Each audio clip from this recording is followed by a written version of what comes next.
Assalamualaikum warahmatullahi wabarakatuh. Selamat pagi yang terhormat Bapak Henry Kromer selaku dosen pengampu dan rekan-rekan semua.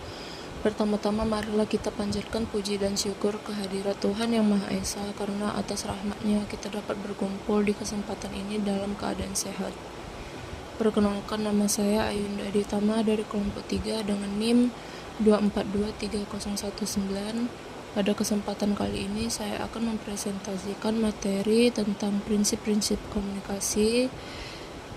Melalui presentasi ini saya berharap dapat memberikan wawasan baru dan berdiskusi dengan rekan-rekan semua. Sebelumnya saya izin mengucapkan terima kasih kepada Bapak Henry Kromer atas bimbingan dan kesempatan yang diberikan untuk menyampaikan materi ini. Semoga apa yang saya sampaikan dapat bermanfaat dan membawa diskusi yang produktif. Apa itu komunikasi? Komunikasi adalah proses simbolik atau lambang. Menurut Susan Kelanger, lambang atau simbol merupakan salah satu kebutuhan pokok manusia. Penggunaan lambang itulah yang membedakan manusia dengan makhluk lainnya.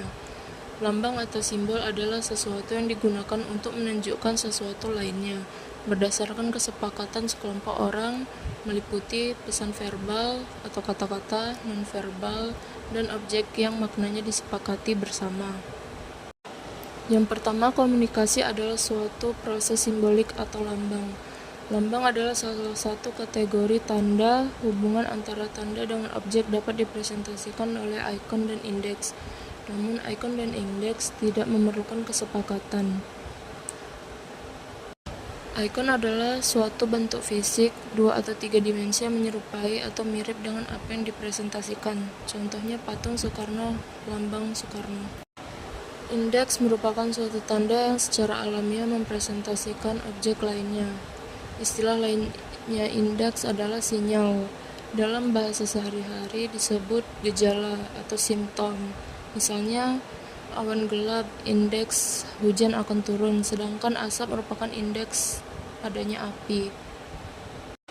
Lambang mempunyai beberapa sifat seperti berikut. Lambang bersifat sembarang, manusuka, atau sewenang-wenang. Lambang pada dasarnya tidak mempunyai makna. Kitalah yang memberikan makna pada lambang. Lambang itu bervariasi dari satu budaya ke budaya lain, dari satu tempat ke tempat lain, dari konteks ke konteks yang lain. Begitu juga makna yang diberikan pada lambang tersebut. Yang kedua, setiap perilaku mempunyai potensi komunikasi. Kita tidak dapat berkomunikasi, namun tidak berarti bahwa semua perilaku adalah komunikasi. Komunikasi terjadi bila seseorang memberi makna pada perilaku orang lain atau perilakunya sendiri. Ketiga, komunikasi mempunyai dimensi isi dan dimensi hubungan. Dimensi isi disandi dengan secara verbal menunjukkan muatan atau isi komunikasi. Dimensi hubungan disandi secara non-verbal menunjukkan bagaimana cara mengatakannya dan juga mengisyaratkan bagaimana hubungan para peserta komunikasi dan bagaimana seharusnya pesan itu ditafsirkan. Dan yang keempat, komunikasi berlangsung dalam berbagai tingkat kesengajaan, mulai dari komunikasi yang tidak sengaja, misalnya Anda melamun sementara orang yang memperhatikan Anda, hingga komunikasi yang benar-benar direncanakan atau disadari ketika Anda menyampaikan presentasi. Kesengajaan bukanlah syarat untuk terjadinya komunikasi. Yang kelima, komunikasi terjadi saat dalam konteks ruang dan waktu. Makna pesan juga bergantung pada konteks fisik atau ruang, waktu, sosial, dan psikologis.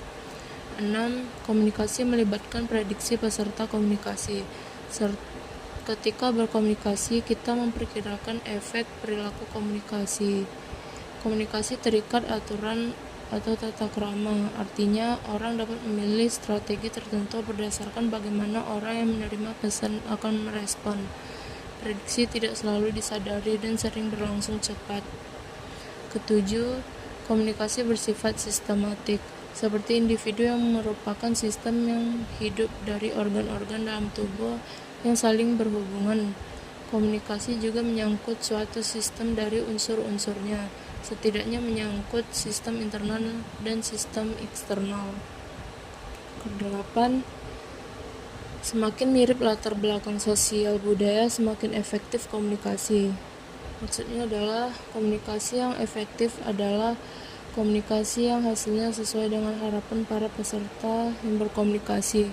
Kesamaan dalam hal-hal tertentu seperti agama, ras, bahasa, tingkat pendidikan, atau ekonomi pada gilirannya membuat komunikasi menjadi lebih efektif. 9. Komunikasi bersifat non-sekuensial. Sekalipun banyak model komunikasi yang linier atau satu arah, namun bentuk dasar komunikasi manusia atau tatap muka bersifat dua arah, sirkular.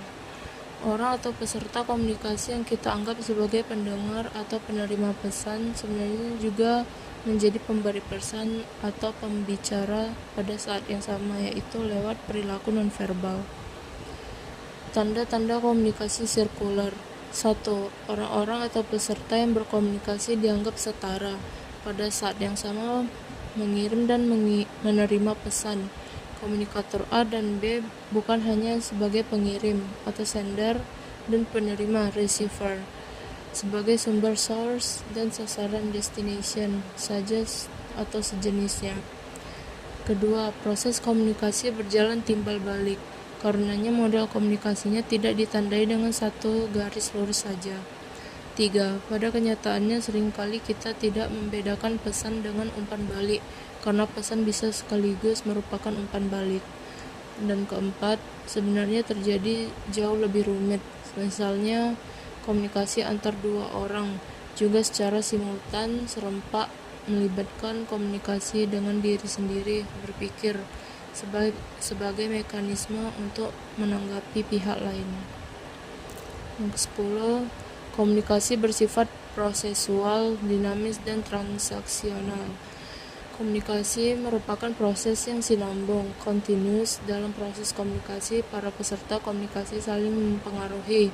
Beberapa kecil pengaruh itu baik lewat komunikasi verbal maupun non-verbal. Menanggapi hanya salah satu elemen komunikasi, misalnya kesan verbal saja dengan mengabaikan elemen lainnya, menyalahi gambaran komunikasi yang sebenarnya sebagai salah satu proses yang sinambung dan dinamis yang kita sebut transaksi. Transaksi menunjukkan bahwa peserta komunikasi saling berhubungan, sehingga tidak dapat hanya mempertimbangkan salah satu saja tanpa memikirkan yang lainnya. Implikasi dari komunikasi adalah proses yang dinamis dan transaksional, adalah bahwa para peserta komunikasi berubah dari sekedar berubah pengetahuan hingga berubah pandangan terhadap dunia atau perilakunya. Implisit dalam proses komunikasi sebagai transaksi ini adalah proses penyandaian, encoding, dan penyandian balik, decoding, yang terjadi serempak bukan bergantian. Dan yang ke-11, komunikasi bersifat irreversible. Dalam komunikasi, sekali Anda mengirimkan suatu pesan, Anda tidak dapat mengendalikan pengaruh pesan tersebut lagi bagi khalayak, apalagi menghilangkan efek pesan tersebut sama sekali. Dan yang terakhir, ada komunikasi bukan panacea untuk menyelesaikan berbagai masalah. Banyak persoalan dan konflik manusia disebabkan oleh masalah komunikasi. Namun komunikasi bukanlah obat mujarab panacea untuk menyelesaikan semua masalah atau konflik. Sekian dari saya, mohon maaf bila ada salah kata. Wassalamualaikum warahmatullahi wabarakatuh.